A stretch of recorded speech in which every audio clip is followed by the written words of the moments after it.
Welcome to Sacred Time. I'm your host, Dennis Kaminsky. Here with me today, as always, my co-host, Maurice Starr. How you doing today, Maurice? Doing good, man. How about you?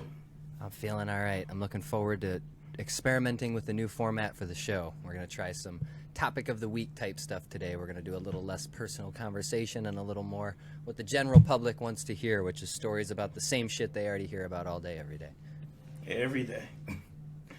Now we're going to try to add a different perspective on things if we possibly can. So before we get into things for today, I'm going to do a quick recap of what today's show is going to look like. A little bit later on, we're going to be discussing some of the games we're most looking forward to here in 2021. We're going to do an NFL mock draft in honor of tonight's NFL Draft 2021 from Cleveland, Ohio. And while we're on the subject of Ohio, let's talk about two Ohio YouTubers who are doing a lot in the fighting game right now. Over the last weekend, UFC hosted its first event back with a full live audience, and it sold out. The reception for the show was fantastic. 3 incredibly exciting title fights, a few memorable moments, although memorable for bad reasons, to start off the undercard. But unfortunately, the story of the week has nothing to do with any of the fighters who were fighting on the card. Instead, the focus has been on the same two people it feels like it's been on for every subject in the world about everything, the Paul brothers. Also, earlier this week, we've got news that the exhibition between Logan Paul and Floyd Mayweather is now official. I believe they're fighting on June 6th. There's some weird rules behind that. I know Logan Paul can't weigh in under 190 pounds, and I think Mayweather can't weigh more than 160, which is a really weird set of rules going into an exhibition. But to my knowledge, it's not going to be official towards either of their cards, hence the term exhibition. But it's been an interesting year for the Paul brothers in the fight game. It's not really a matter of if they are, but they definitely are the two biggest names in the fight game right now. So I guess the topic that we're going to talk about today, and I'm going to start with getting your opinion on the subject, is do you believe that the Paul brothers are good or bad for fighting? Yeah. So,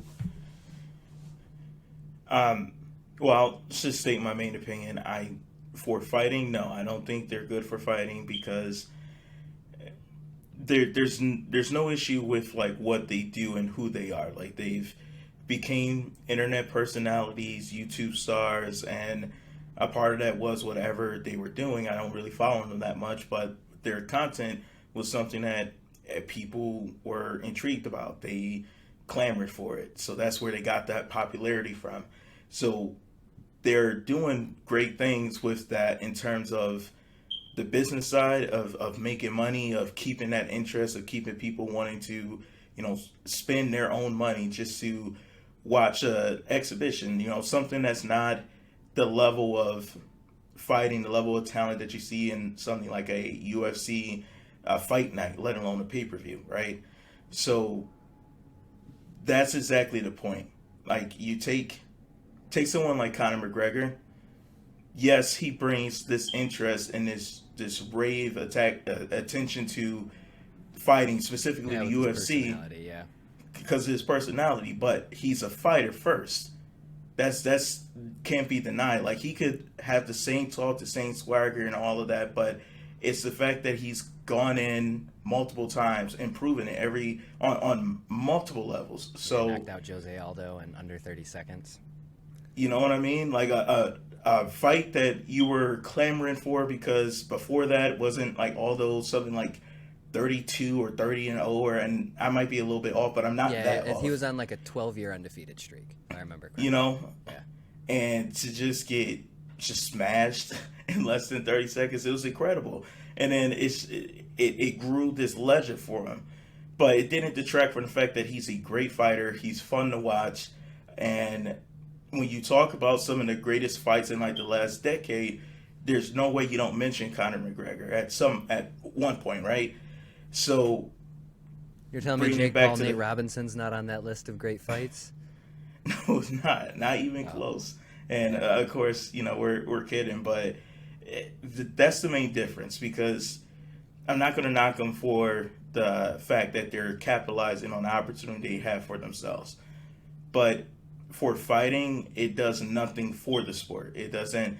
The UFC, you can get a casual watcher to watch it, hear commentary from guys that know what's going on in that octagon, see these incredible fights, both undercard and main card, and truly become fans of it. I mean, I look at myself in that way before really caring about like what's going on, understanding why a low kick is so damaging for someone.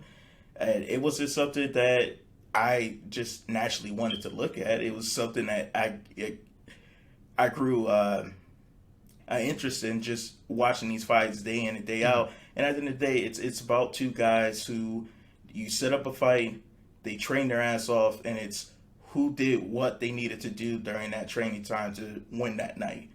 There's always the back and forth on what if they did this different, that different, and that pureness, that beauty of the sport is not at all represented with what they're doing right now. So that's my like short end. I know you got grab? some feelings. I don't want to go too deep on it, but yeah, they don't do anything for fighting. They do it for themselves, and that's fine. But it's not helping the sport, combat sports at all. Yeah, I think that's where I'm at with it too. I think I've always grown up as a big fan of combat sports. I was always a big pro wrestling fan growing up, so naturally I started getting into things like some of the early UFC events that I was around for, and some of the end of Pride, and I watched Strikeforce growing up, and I think that one of the things that has always been a part of the fight game is there's a little bit of a freak show section. Right, and there's no disrespect because they're real fighters, and I hate that term. It's like a freak show fight, but it's like an attraction fight almost, where it's a Kimbo Slice, Ken Shamrock when Ken Shamrock was 50. You know what I mean? Like a fight that on the highest level probably doesn't really matter, but because they're both names that people are familiar with and they both are willing to train for a fight, and because there's a little bit of a heat between them, then obviously there's some interest in that. But with the Paul brothers, it's really interesting because I think what's starting to bother me is they're not going to box any boxers, but they won't go outside of boxing. I can't speak for Logan Paul, right? Because to be completely honest, there's a part of me that kind of like, I don't know, you got to respect a guy for having the balls to go in there with the greatest boxer of all time. Like, that's a really tough position to be in if he's had 2 professional fights, and I believe he's 0-1-1. Yep. So the guy doesn't even have a win on his professional career, and he's getting ready to go in there with Floyd Mayweather. Granted, I also heard that Floyd Mayweather paid for his training camp. So to me, this sounds like a cash grab for Mayweather. Like, it seems like he's just setting himself up for a nice, fun little contest. I thought the McGregor-Mayweather fight was bad for boxing as well. It was great for business. But to be completely honest, the reason that this is, I guess I'm coming back around to my initial point, the reason that I struggle with it is I don't know what it does for other fighters besides the pay of the people fighting them, right? Because it's not like any of the people on the Jake Paul undercard's profile have risen. Name one fight on the undercard of the Jake Paul fight the last week. Couldn't. Exactly. Right? So it's not like you can say, oh, well, at least the guys on the undercard get a chance to build their brand and build their name a little bit, right? Then on top of that, too, you got to take into consideration what's the end game for Jake Paul, right? And I've heard interviews with him, and overwhelmingly when he gets asked, what is the dream fight? It's never, I want to prove to people I can beat Canelo Alvarez, right? He's never like, I want to go out there and I want to prove to the world that I can knock out a Gennady Golovkin. It's always, I want McGregor. So he wants the money fight, right? Like, he wants his dream fight is a boxing contest against a guy who is not a professional boxer. So that's not to, I respect the fact that he's getting in there with pro fighters, obviously, but at the same time, that's an interesting growth, right? Like, usually when you follow a fighter, you want to see them beat the best in the world to prove that they are the best in the world. You want to see them win a championship. Or if they're not going to win a championship, you want to see them beat the highest level fighters, right? Like, you want to see them legitimize their skill set. And don't get me wrong, Jake Paul has a little bit of a skill set. Like, you can't really take that away from him. That's another reason why I'm torn on it is the kid's putting in work, right? Like, he doesn't have to have he's not a professional fighter, so he doesn't have to work a full-time job on the side and train when he has an option to, right? He doesn't have to go win 15, 20 amateur fights, get a professional contract, actually make his first decent payday, and then afford a decent training camp, right? He's got enough money to pay for the top trainers in the world right now as is. So this kid can train year-round, right? But the one thing that he's not getting is, I think he's fought 3 times in 15 months. Which, okay. As a professional fighter is not bad, right? If you're talking about Kamaru Usman defending the UFC championship, 3 fights in 15 months is fantastic because he's competing against the highest level 3 times a little bit over a year. Jake Paul, on the other hand, that's what an amateur would do, right? Like, amateurs fight consistently because they need to get a lot of ring time in, right? They need to start getting that muscle memory down in an actual fight, not just in a sparring session. You know what I mean? So I think with Jake Paul, he's doing what he's supposed to be doing. He's fighting people at about the level where he is. But like you mentioned, he's a very smart business person, and he's found a way to create interest for these amateur fights. But my concern now is I think people are assuming that's what professional fighting looks like. And there's a part of me that feels like there are a lot of casual fans who are watching some of these Triller events and being incredibly turned off by the idea of the fight game. Fighting is an incredibly hard sell for a casual sports fan already as is. In my opinion, fighting has the purest sport, right? Because it's really hard to, you can't go, well, the ref fucked me. There are obviously some situations where that stuff happens, but usually a ref messes up after you've been hit and fallen down or something like that. You know what I mean? Like, there are issues that need to be worked on. The biggest is probably the judging in both sports. But with the exception of something like that, it's 2 people going in there, and the winner is the person who wins a fight. And that's as pure as it gets, in my opinion. Do you know what I mean? Like, you're training for a one-on-one. You don't have to worry about your teammates failing you. You don't have to worry about making the right pass at the last second and a teammate missing a shot, or throwing a perfect pass and a teammate dropping a ball, or, being an offensive player and doing your job and scoring, but then on the next drive the defense lets up something. Like, it's nothing like that. It's, 1 versus 1. And I think that when they see fights like this, it's more about the entertainment, and the fighting isn't getting over. I mean, Jake Paul's fought 3 fights. None of those 3 fights, to my knowledge, have gone into the second round, right? No, so for the people who are watching, they're not getting the highest quality boxing, A, and B, they're paying for a quick knockout that they probably could have just waited an extra hour for, and it would have been all over social media, which again is why I said it's very important that the undercards shine, because that's the opportunity that people have to showcase real talent. Because obviously, if I'm Jake Paul, and I don't know if this is true or not, but he's reporting that he did 1.2 million pay-per-view buys, potentially higher, but I don't know if I fully believe the numbers. But 1.2 million pay-per-view buys with Triller, right? So if that's the case, that's already one of the 20 highest-selling pay-per-views in just history, right? So this is going against all of the greatest fights that have already happened on pay-per-view throughout history. The guy's already one of the highest-grossing professional fighters ever. But he's only in his 3rd professional fight. He's never fought anybody who's had a professional fight, to my knowledge. And on top of all of that, his name value is higher than all of these really high-level boxers now. So if you're somebody like an Errol Spence, are you going to take the co-main event on a Jake Paul fight? Probably not. That's disrespectful to your craft. But if you're Jake Paul, would you take the co-main event on a Spence card? Hell no. I can do 1.2 million buys fighting fucking Ben Askren, who has no striking game at all whatsoever. So why the hell would I, latch myself on to you professional boxers who struggle sometimes to pull, 100, 200,000 buys, right? So I'm interested in seeing what it does for the sport. I wish he would box boxers. I think that would be nice. I'd like to see him go for a champ. I mean, I know he's not going to, and I think he knows he's not going to. Yeah. So I think he's playing it safe, and he's trying to extend his win streak, get a few fights in. I wouldn't be surprised if within 2 or 3 years he does get the McGregor fight and he's done with fighting forever.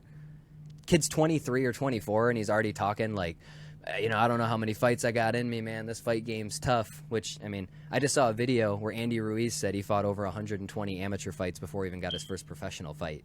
Jake Paul's 4 fights into his career, and he's already like, hey, I don't know how many I got in me, man. This business is brutal. So, I don't know. Yeah. It's interesting. I feel like I said a lot, but ultimately my point is I don't know. I don't know if it's good for fighting or not. I know it's good for business, but I don't know if that business is helping anybody but him. Well, I think a key thing that you could take away from everything you just said is the fact that there is definitely the entertainment side of it for those that are looking for something like that, for those type of spectacles. But for it to be in a sport and in a combat sport like boxing that is as pure as, like you said, it's mano a mano, who trained right, who did enough studying the film, who prepared the right way to come out on top on that day. There's this level of competition that drives that to those higher limits. Like a a fight that was so short but was so incredible, like what we seen with I always mess up her name, with Doug Rose and Rose Namajunas and Zhang Weili. thank you. Uh, Fight literally, I don't even think it lasted. Well, it probably went over a minute, right? Because they were filling Yeah, each about a other minute. I out. think it was a minute and a half or so altogether. But there was Beautiful leg one kick. significant Beautiful leg strike. kick, by the way. Yeah. You know what I'm saying? One significant strike, and that to me is way more impressive and way more worth the time, because those were two people at the highest level of competition going against each other, and you saw what happens when you just get one read wrong.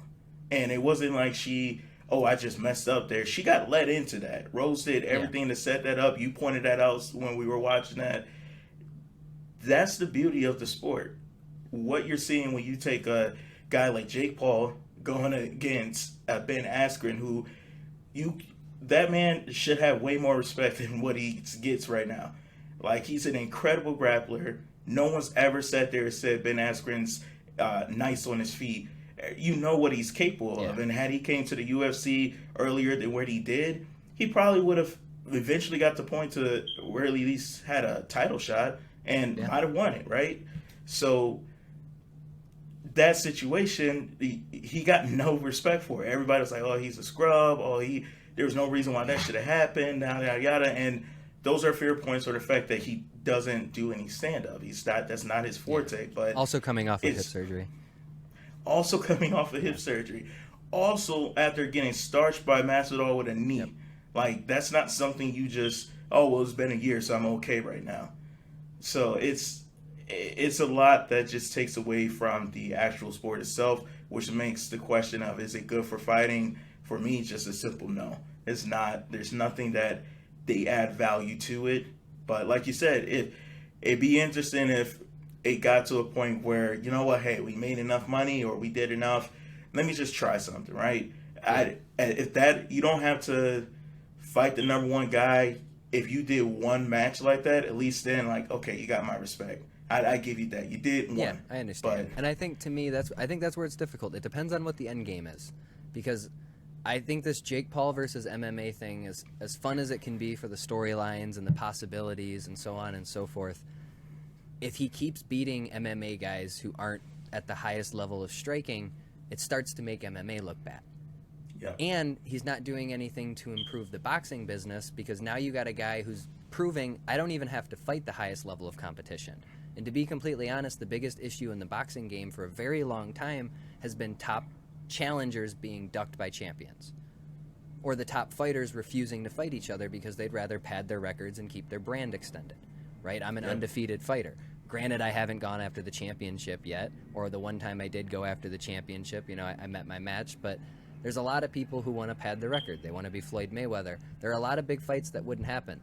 And I think that's, in the last few years, we've seen it, man. The Joshua fight with Fury, that's getting ready to happen over the course of the next year. I think they signed a 2-fight deal, so we'll get to see it twice.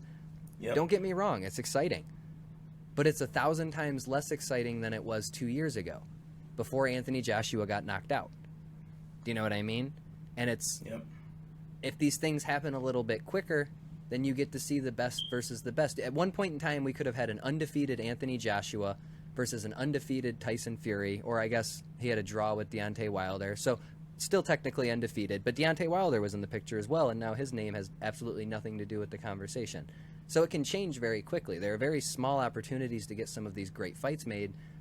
Boxers are learning that, like, if I have a big enough name value, the Canelo deal, for example, with DAZN, he was making so much money up front, guaranteed, that he didn't even have to challenge high-level opponents, which more power to him for going after some decent fighters. You know what I mean? Because he didn't have to.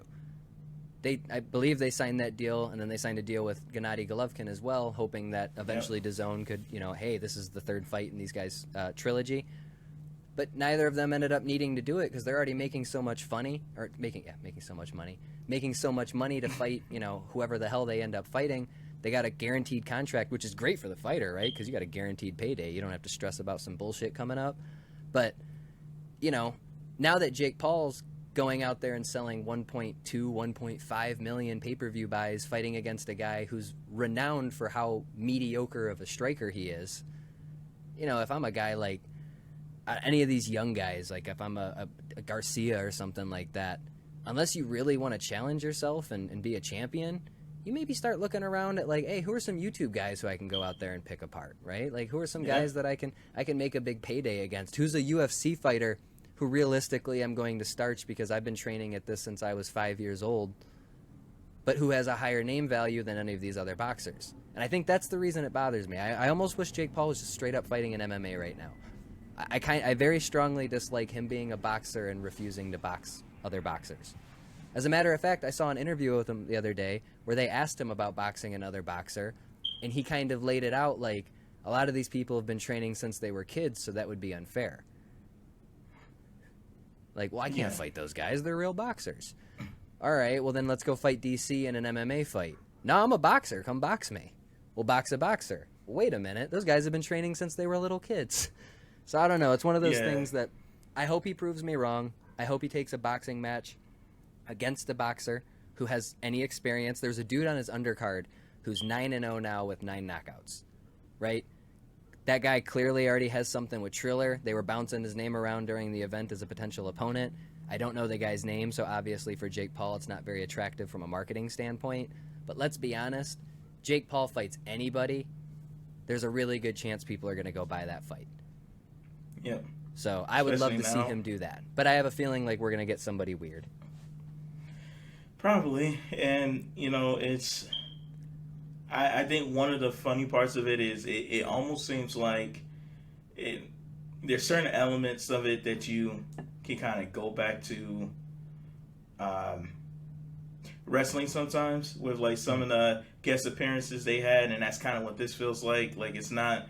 You got your actual competition, the people who do this day in and day out, and then you got your Jake Pauls that kind of pop in sometimes, and they're there, and it's the spectacles. It's like, oh shit, we see this guy who normally does wrestling at like the Big Show and Floyd Mayweather, like that kind of stuff. Yeah, like WrestleMania like spectacle type thing. That's what Triller was definitely shooting for. Was something that was more of a sports entertainment spectacle as opposed to a premier boxing event.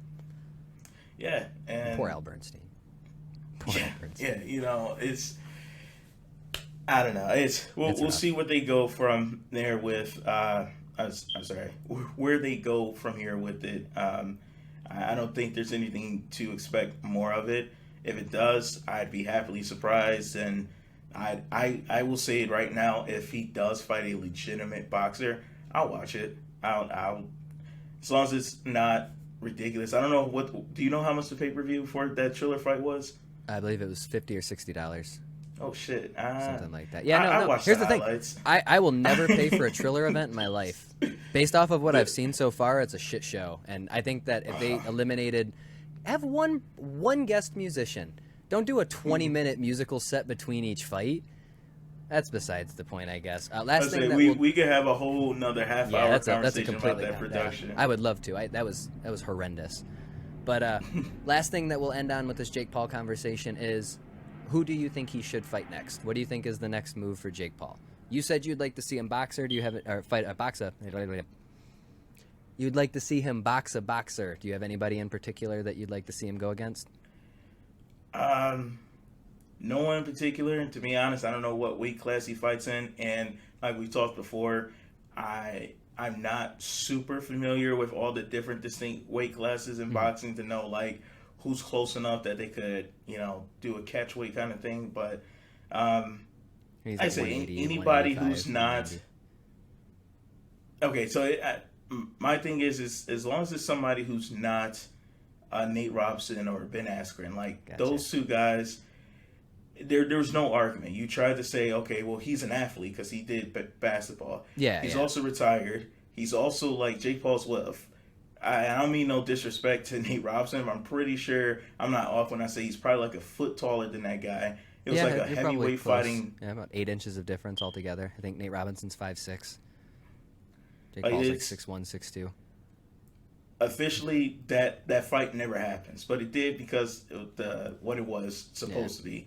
The same thing with the Ben Askren thing. It's like it's it's cool. He is a professional fighter, and that's what I'm saying. Like, he doesn't get the respect he deserves because he got knocked out in a boxing match, but he doesn't do that. Yeah, Right? I Like, understand. so So that's you all wanna I'm see looking for. him box a boxer. You don't care who it is. You just want to see him go there and I throw don't care, hands with dude. somebody who throws hands for a living. I want the Woodley Even fight. if it's a street fighter, dude. I Like, want you the want to Woodley get one of fight. those. That's what I Woodley? want. I want to see him fight Woodley. Oh, That's the fight I'm looking for.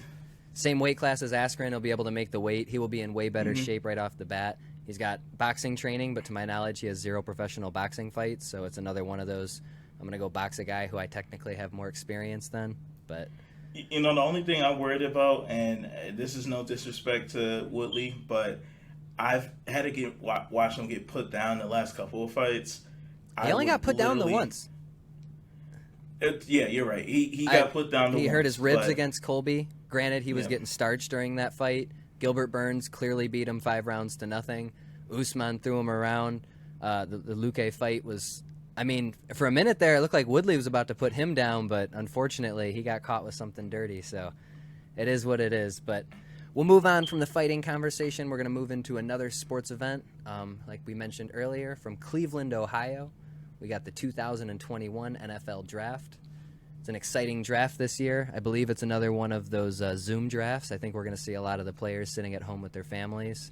Hopefully, during the broadcast this year, they focus less on dead family members.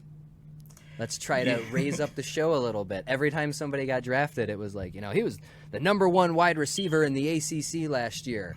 Also, he had to watch his little sister get beheaded. Yeah. And they just cut to him crying. He's just like, her head hit the floor. And in that moment, I was like, I'm never going to let a ball hit the ground like that. And it's just sad and depressing, and I don't understand what they're doing. And it's not very exciting. It's almost like I don't want the kids to get drafted because the second after that, they're going to be like, hey, remember that time your grandma died of cancer? Yeah, and it's weird, right? Because we had that conversation last year where as much as it's brought up as a way to try to say, well, these Look kids at what they've overcome. fought, and yeah, it's also just weird because, like you said, it was every player.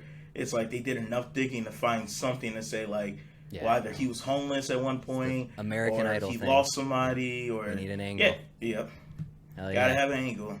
And I'm like, the fact that you got there, your dedication from clearly, I mean, there's very few guys that like, oh, I didn't do nothing with football in high school and then I got to the pro level.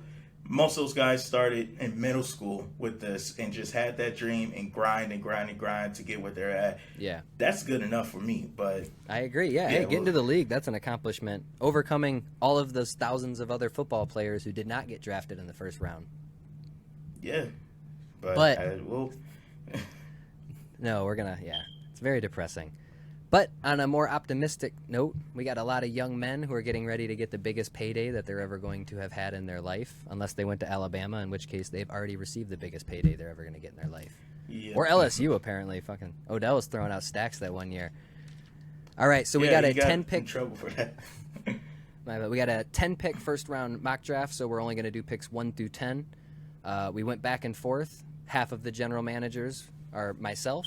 Half of the general managers are Maurice. Maurice picked on the odds. I picked on the evens. With that being said, currently on the board for the Sacred Time 2021 NFL mock draft, representing the Jacksonville Jaguars, general manager Maurice Starr. Who are you taking for Jacksonville? Trevor Lawrence. I feel like that was... that's been locked in for over a year now that he was going to Jacksonville. Outside of the fact that, I guess technically the Jets kind of caused that to happen, like, for sure, because they had them one pick, and then I don't... Jets, Jets. So, but once it became clear that was the case, like, the Jaguars has been a team that I'd say going since like MJD retired, like they had these quality guys on their team, guys that they had a lot of skill players, but the one skill player they never had or didn't have until like a Gardner Minshew for a bit was a quarterback. And you've obviously seen with this past season, they're not too high on Minshew anymore. He had his shot and his time there. They're all in on Trevor Lawrence, and it's more than just the fact that he's, most people most analysts say like he's the most pro-ready quarterback that's been introduced since like Andrew Luck, like one of those guys that know as soon as he comes into the league, he's ready. And besides just the skill asset, it's just also the face itself. Like with a quarterback, like how I look at when Matthew Stafford was with the Lions, like he was this face of the team that no matter how shitty things were, we always had like Stafford to kind of lean on. I think that's what Lawrence is going to be for Jacksonville. He's already worked with the community, so yeah. That's my follow-up question actually to you. Do you believe that Urban Meyer in his first year as a head coach does indeed have his franchise quarterback? Do you think that Trevor Lawrence can live up to the ridiculous hype that he has had bestowed upon him, really since his senior year of high school? Yeah, is he going to live up to the hype? As I think people are going to look for him to be successful soon, like early. I don't think it's going to work out that way. I think it's going to be more like with what you see with Joe Burrow in Cincinnati, where you see it, you know it's there, but you know there's still that work to do for the whole team to click. But for sure, yeah, he's the franchise guy. He actually, I think today, he just signed a deal with Adidas. Like before even getting drafted, he's already got that sponsorship going. Like I said, I think it's going to be good not only for them as a team, but just branding wise, which is something you do got to take consideration with teams. They do care about how they look. Yeah, he was great at Clemson. I remember that first year when he won the national championship, watching him play and being like, man, if he could go next year, he feels like he'd be the one pick. So the fact that teams had to wait a few years for him is interesting. I feel like there were times where it felt like his draft stock might be going down because his play was a little less than perfect. Only a little bit less than perfect, by the way. That's just the scale that the kid's being graded on. I think Urban Meyer's probably got his franchise quarterback here. I think that they would definitely be kicking themselves for the rest of their lives if they, for some reason, passed on him. Which actually brings us to a team that you already said is kicking themselves. At the number 2 pick, we got the New York Jets, and I got the Jets taking Zach Wilson, quarterback out of BYU.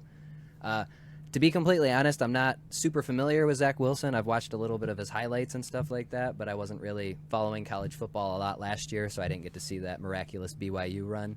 With that being said, I went ahead and took them because it looks like that the consensus number 2 pick is currently Zach Wilson. It looks like that's what the Jets plan on doing. They moved Sam Darnold to Carolina. They got their guy here at number 2. Now the question is, do you think that this is the right guy? This is the pick that I have them taking, but I'm a little bit unsure as to whether or not Zach Wilson is actually the number 2 quarterback in this year's draft. Would you agree with that? Yeah, Who are you going, Fields? Yeah. Because I feel like he's the guy a lot of people are kind of looking over a little bit. I feel like Justin Fields is a spark plug. I do too. And this is more just like the eye test kind of thing. Like Zach Wilson has definitely proved himself on a collegiate level, and he's going to have success on the pro level. But it's something just to look at. Maybe he's on him the Jets. being the number I don't 2. know. Like I don't know. Feels like if you're the quarterback of the Jets, you're guaranteed very little success. Nah, he doesn't look good on the Jets for sure. I for some reason, like you said, I agree with you. I would see a guy like Fields do a lot better in a position like that. Hey, he's got a lot of versatility to him that Zach Wilson has too. But it's no going to knock be on Zach interesting. We'll Wilson. see. No knock on Zach Wilson. Like I said, I don't want it to sound like that, but I'm not as familiar with him. I've seen his stuff. He looks great on film. From the tape that I've seen. Granted, they're highlights, so usually they're showing his best plays and not his worst, unless it's a really bad highlight reel. All right, so we're going to move to the number 3 pick. San Francisco made a shocking trade to move in. So, Maurice, who do you got San Francisco moving in for? I have them taking Trey Lance. Quarterback out of North Dakota State University. Yep. Right now, the talk was clearly moving up. They were looking to get one of these top prospects at quarterbacks, and for a while, it was pretty certain that they were thinking about Trey Lance, but in recent times, it's been more of a Mac Jones look, which I totally get. My question to you is, it looks like Mac Jones and Trey Lance are the 2 options. Why are you going with Lance over Jones? I'm going with Lance over Jones because while you get something that feels a bit more safer with Jones. Like, he's going to be a guy to play from the pocket, which Kyle Shanahan likes, and get the be a good signal caller. I think with Lance, you get a lot more upside. You get a lot more potential out of a guy that, to me, you'd see akin to like a little bit like a Russell Wilson. To me, like in the different film that I've seen of him. So, from what I'm hearing, like I said, the big push is the head coach wants Mac Jones. Everybody else wants Trey Lance. I think ultimately it's still going to land on Trey Lance just for that upside that you're going to get with him. Yeah, that's an interesting position to be in because it seems like you said, the consensus with Mac Jones is that he is immediately pro-ready. He could step into an NFL offense right now and he could run the plays. Whereas Trey Lance, the question mark is, what's that year off going to do to him? And I think that's what's really interesting here at the 3 spot is it looks like it's pretty clear that barring a trade, Jimmy Garoppolo going into the regular season is their starting quarterback. Obviously, with the quarterback taken at the 3 pick, there's a really good chance that we're going to see a competition. I think Lance sitting a year would be beneficial to Lance if it weren't for the fact that last year he sat a year. I think that's a little bit tough when you start going a few years with no actual live reps. So that's an interesting position to be in. It's crazy, man. I didn't see San Francisco moving up for a quarterback right now. It's weird the way that this whole quarterback contract thing has played out over the last few years with guys like Carson Wentz getting massive contracts and then getting moved. So I'd be interested in seeing what they would do with Jimmy Garoppolo because that feels like the right thing to do. But, yeah, I agree with you on Lance over Mac Jones, though. I agree he's got more upside. Which to that, we're going to move to the number 4 pick, another team that could potentially be in the market for a quarterback. We got the Atlanta Falcons. I do not have them taking a quarterback, though. I have them taking the craziest tight end prospect, it seems like, in the history of the NFL. We got Kyle Pitts, tight end out of Florida, which, man, the hype behind Kyle Pitts right now is crazy. They're talking about him like he is a Calvin Johnson at the tight end position. I've heard people say if he cut 10 pounds and moved to wide receiver, then the league does currently have its next Calvin Johnson. Is an insane pass catcher. Not quite a great blocker. Obviously, he's got plenty of time to develop in his career. But especially with Julio Jones, seems like he's on his way out right now there in Atlanta. They desperately need a weapon. I know they have a lot of issues with the cap room, so a guy like Kyle Pitts would be nice right now because you got him on that rookie contract for a few years. Give Matt Ryan a weapon. But I guess I'll toss it to you real quick. Do you believe that Atlanta should consider replacing Matt Ryan as well? Do you think that they should potentially be looking at a quarterback here at the 4 spot? While they're up there, because realistically, we don't know if Atlanta's going to have a top 5 pick at any time in the recent future, because really it's kind of surprising that they're back here this year. Yeah. I think if it wasn't for the fact that, very recent, we're hearing these news about Julio getting moved because of his contract. Like, I would think the idea would be to go quarterback because nothing against Matt Ryan. He's Matty Ice. He's left his mark on that team, but we've seen throughout the last couple of seasons he gets numbers, but he's also not really committing when it comes to those clutch moments. Like I just said his nickname of Matty Ice. I haven't seen Matty Ice in a while. So it was something I think before that I was kind of thinking, well, maybe they be the ones to take Mac Jones, that Trey Lance goes to the Niners. But now it's I think it's the right move. If that's the plan to try to deal with the cap space, you got Matt Ryan for a couple more years, 2, 3, whatever. You guys kind of work out with him, and you still got opportunity later on in the draft, potentially, if they decide to make some moves, or come next year to kind of look at that position again. But yeah, I agree. I think Pitts is going to end up a Falcon. Do you agree that he's a freak prospect? Oh, yeah. Think he's going to live up to it? Talking about him being the highest drafted tight end in NFL history. If he goes here at 4, then he will undoubtedly be the highest drafted tight end in NFL history. Yeah, I can't remember who went at 6. I know that's the highest, but yeah, I think he'll go before 6 though. Even if he doesn't go here at 4, I think when you look at the next few teams, they also probably need pass catchers. Which, to that point, I agree. Last year, picking in the number 1 overall pick and drafting their franchise quarterback in Joe Burrow, Maurice, you are selecting for the Cincinnati Bengals at pick number 5. Who do you got them taking? I had them at one point taking Pitts, but with Pitts going to the Falcons, it's for me it's a lock for them to go and take Jamar Chase. He's a elite receiver, but more than anything, he has a chemistry with the quarterback already.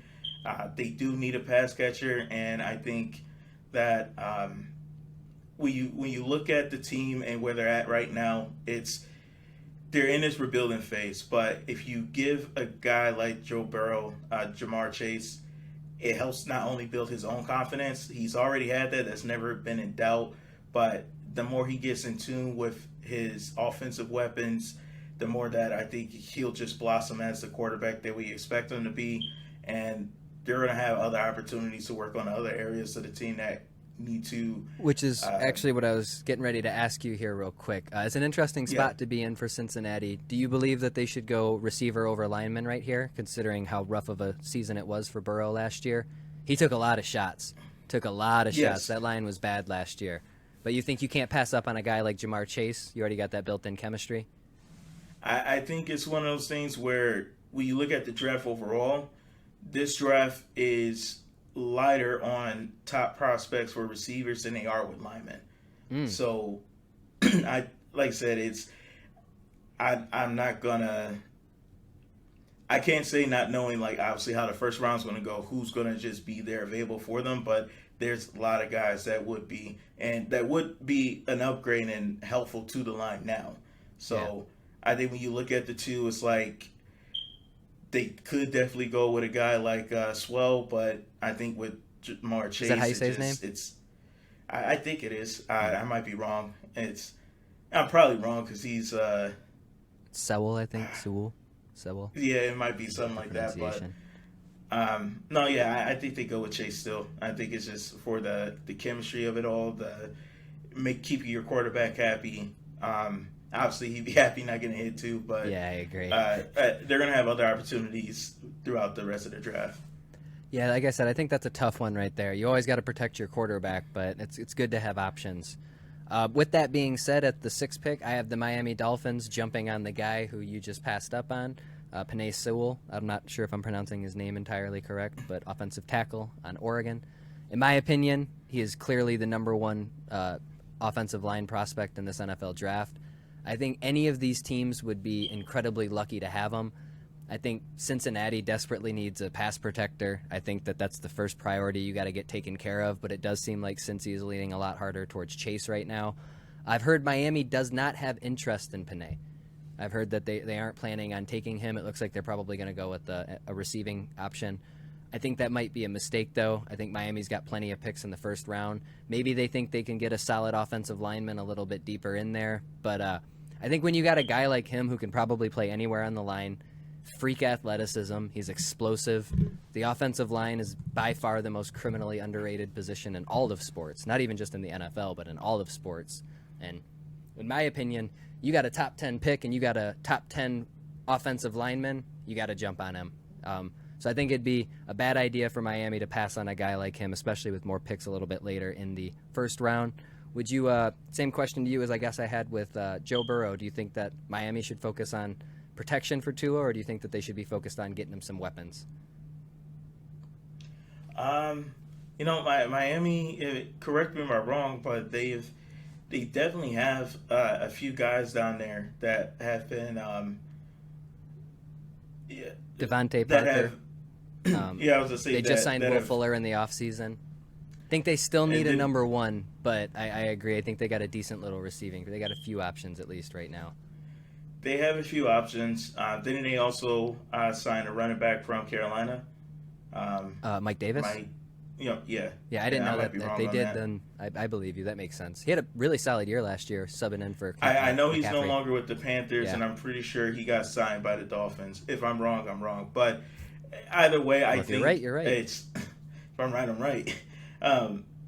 I agree that when you look around at these other teams that have great offenses, almost unanimously, they also have great own lines. Like it starts there. Yeah. Like the time when Dallas and Zeke was run over everybody, and he's still a great running back. 2,000-yard rushing season out of DeMarco Murray. That offensive line was 5 Pro Bowlers.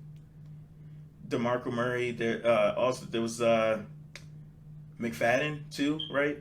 He played there. He Maybe didn't have a great season with them, no. he didn't. No. I thought he was another guy that had a big season, but um, with Murray alone, you saw how the difference of having a great O line, and then when he went to the Eagles, and I was ecstatic about that, and you didn't get the same production out the guy. So it starts up front, whether it's passing or running. So I think with him being available at that point, you definitely take him. Like I said, I think it's just the chemistry wise why he wouldn't get taken picked sooner than that. But Understood. we'll see what they do. Yeah. With that being said, we got a team here that needs a lot. You got Detroit picking at number 7. This is a personal pick for us, obviously, living here in Michigan. Who you hoping the Lions go with? I don't give a shit. I'm not a Lions fan. They can crash and burn for all I care. But who do you think they're going to take at number 7? They're in a really interesting spot right now. They got a few quarterbacks on the board if they want to rebuild. They got a few receiving targets, which they desperately need. They need help on defense. They need help on the line. To be completely honest, it wouldn't be bad if they got a new running back. Who you going with for Detroit here at number 7? I'm going with Devonta Smith. Last year they're coming back. Yeah, they're coming back this year with 1 out of the 7 receivers they had last year. They got a quarterback that they're very high up on. So that's what kind of changed my idea. Because at one point I thought maybe Justin Fields, but they've been pretty open about the fact that they're picking Jared to be the guy. They're quoting a lot of paper stats, which is interesting, but it's also a new management. So I just think it's a solid pick to take the guy to be your number 1. Whether he feels he has a chip on his shoulder or not, he definitely has a lot of people doubting him because of his size, and he doesn't see any issue with that. So I think having a guy like that on a team like Detroit, who's already got a chip on their shoulder, it's going to gel well. I think this is where you start to see a turnaround for that team, and it's going to start with this pick. All right, you think Devonta Smith's going to come in and turn him around? You think he's a Calvin-type guy? He's going to make an immediate impact? That's what Goff needs. He desperately needs options. He has no chance to succeed in Detroit the way the offense is built right now. He is being set up for failure. Granted, the team stocked up on some draft picks with the Stafford trade, so they got a few more options down the line to potentially pick up their franchise quarterback. I think it's smart waiting it out with Goff right now. He's only a few years removed from taking a team to the Super Bowl. So, as horrible as he played in that Super Bowl, you can't discount it completely, man. The guy was in a Super Bowl a few years ago. That's a tough one. Detroit could use help anywhere. They really could.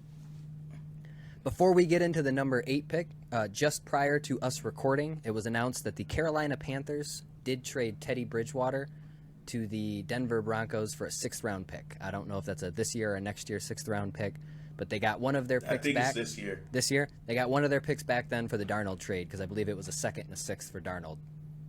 So they just got to get that 2nd-round pick back, and they got Darnold for nothing, honestly. With that being said, this was by far the toughest pick that I had to make in the draft. This is number 8 with the Carolina Panthers.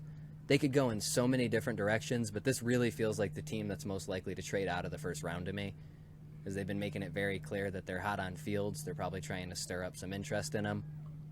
After this Teddy Bridgewater trade, though, I got to say, man, I think Carolina should go Justin Fields here at number 8. Like I said earlier, I think he's the 2nd best quarterback in this draft class. He's definitely the 2nd most proven quarterback in this draft class in his collegiate career. He looked incredible at Ohio State. Like I said, the guy's a spark plug. I don't know if I trust Sam Darnold like that. It's hard to say. If they would have picked up his option, I'd feel a lot more comfortable about it.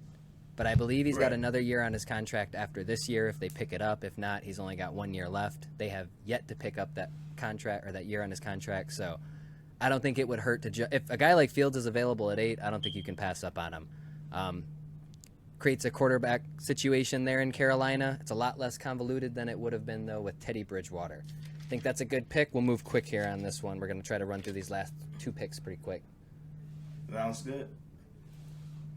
All right, you're picking at number 9 then. Who do you got the Denver Broncos taking now that they've just traded for Teddy Bridgewater at the quarterback position? Denver Broncos, I have them taking Micah Parsons. First defensive player off the draft. Yeah, we were like you said, that pick just happened, and I think when you weigh the option of improve their offense or improve their defense, the improvement on their offense side is they need somebody to better lead that offense that's got a lot of skilled players. I mean, both at running back and receiver, they got guys that can make plays, but you got to have someone to facilitate it. And Drew Lock, he has some times where he looks good. Like I think he had his best game last year against Carolina, where he had like over 200 yards and 4 touchdowns. But he That's also his best game over 200 yards passing. That's funny. You know what I'm saying? Like it's he definitely, like, they like him in Denver because of the potential, but I don't see how he continue on like this where you're gonna run out of time for some of these other guys. But because they made the switch for Bridgewater, I think they're going to use him as that veteran to help him out. Micah Parsons is going to help that defense that had some flashes of really getting it together towards the end of the season last year, but they're coming back this season with a healthier Von Miller. Mike Parsons just adds to that linebacker squad that needed that help for Von Miller, and he's an explosive guy, athletic. With the 10 pick. Yeah, he's a very explosive guy, very athletic. I think that's been the biggest thing. It's just how his speed, just getting off of certain plays, and when he gets that opportunity to make plays, even when he makes a mistake, it's like he's got that freakish athleticism to him where he can capitalize on it. And I'm all set. I'm waiting for you, bro. That was basically with the it. number 10 pick, America's team, the Dallas Cowboys, select the number 1 secondary player in the draft, a position that they need desperately. Before we get into it, Dallas last year had historically the worst defense in NFL history. So all of this ridiculous talk going on right now about Jerry Jones moving some picks to go up to get Kyle Pitts, the last thing that Dallas needs is more weapons. They are absolutely loaded in that offense. Their team last year led up the most points in NFL history. Patrick Surtain Jr., cornerback out of Alabama, the top player in the secondary this year. I think he's a no-miss prospect. I think the kid's incredible. I think Dallas is going to go to a Super Bowl just because of him making 2 or 3 additional plays. Last year, they were almost a playoff team, and they had the worst defense in NFL history. That offense is going to carry them to the moon this year, and I'm taking it off because it's hot in here. Yeah. I have no confidence in Dallas this year at all whatsoever. I think he's definitely the right pick to make, but just the fact that there was any conversation at all whatsoever about them moving up for a fucking receiver, basically, that's ridiculous to me. They got CeeDee Lamb last year. They're good. They got your guy. You got your guy. You know, Amari I think Cooper, at that CeeDee point, Lamb. I think Gallup's got 1 year left on his contract. I might be wrong. I'm not sure about that, honestly. And even then, you still also got one of the best, if arguably not the best running back in the league. Like, it's making me nervous, man. I'm thinking his best years might have been behind him. I hope he hears that and proves me wrong. I hope you got a chip on your shoulder. You know, I think... Show us that tummy. Yeah, man. I think it's funny, right? Because you think about it and you go, they add Pitts. On paper, it makes it so much more dangerous because you can't leave a single guy by himself, right? But that idea that we're going to win just running out the scoreboard, like we're just going to score so much that even though our defense is letting up, we're just going to be ahead. That makes no sense. And then, especially coming off the news that Sean Lee's retiring too, like, they desperately need help in the defense. In order. Yeah, I think you can't go wrong if Parsons is available, you take a guy like him. If Surtain's gone, you take another one of those corners. This class is pretty deep at cornerback, honestly. There's no real elite pass rushers. Otherwise, I would say focus on something like that. But yeah, they desperately need something to patch up that defense right now, man.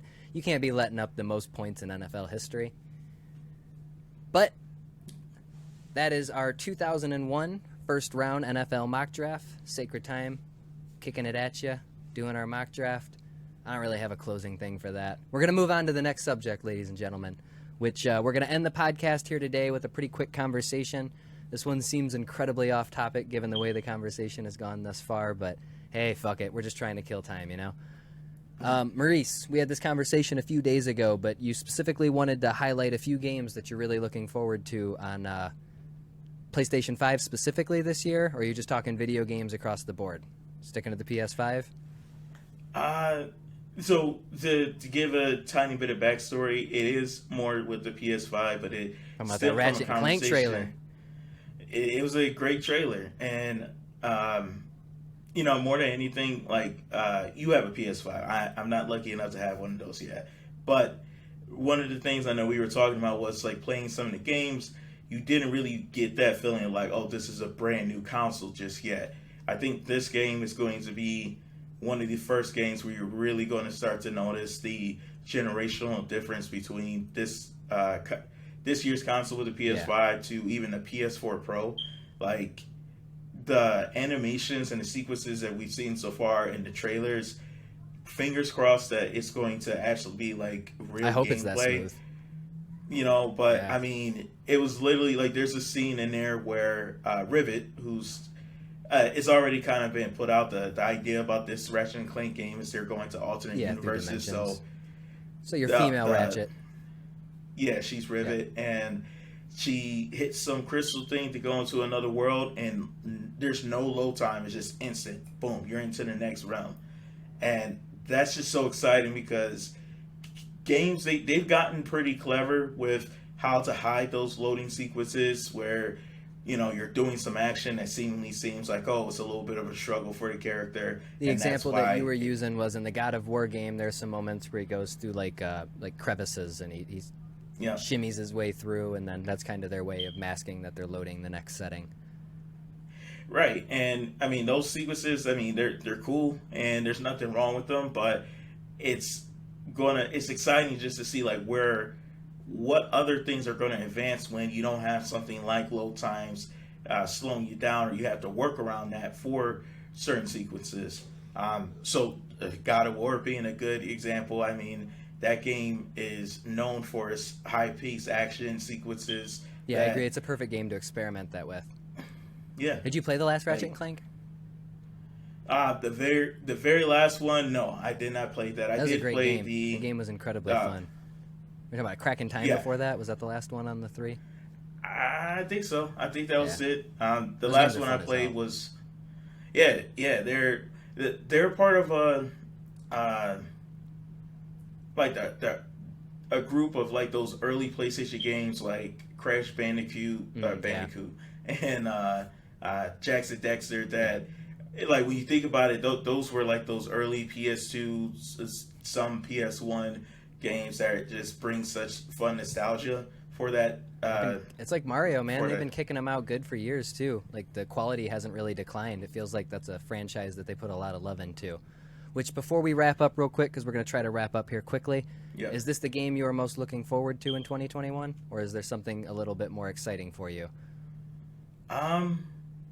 Right now, yeah, only because everything else is still up in the air. Like there's still a lot of delays going on from the pandemic. So Yeah, I this one agree. seems like the one that's they seem to be pretty set. Like there's not really a big question on is it going to come out. It's just a matter of when it does. Let's hope it's good, And- yeah. I think it's June. Yeah, It's let's- scheduled in June right now. June 11th, I believe. Which Yeah, brought to I'm you... ex- No, I'm joking. We don't have an advertisement on Ratchet & Clank. Not Today's yet. episode is brought to you by Ratchet & Clank, available in stores June 11th. Not yet, but we'll get there. Now, I'm looking forward to that in Horizon. The little demos that we've seen from that have looked great so far. I'm less excited for Gollum. I don't know if you've heard the concept behind that yet, but you're just going to No. explore. Like, it's a stealth game, so the entire point is for you to sneak in. You're just going to explore Gotcha. Mordor, essentially.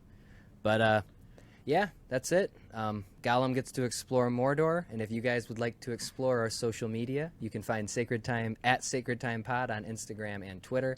If you're interested in following more of our videos, like and subscribe on YouTube. If you want to find us on YouTube, just search Sacred Time Podcast. You'll find us. It's a picture of us. If you want to follow Maurice on social media, he is available. He is available on Instagram and Twitter at Big Blurred. And if you want to follow me on social media, it's on the screen if you really want. I don't really post anything. It's not important. Besides that, thank you guys for listening. And always remember, time is sacred. I was supposed to say that every other episode, but I didn't. So this episode, I had to throw it in there. trying to end it at exactly an hour, so I have 9 seconds to kill. So if you're still listening, I appreciate your patience. And if you turned it off already, you won't hear this, but fuck you.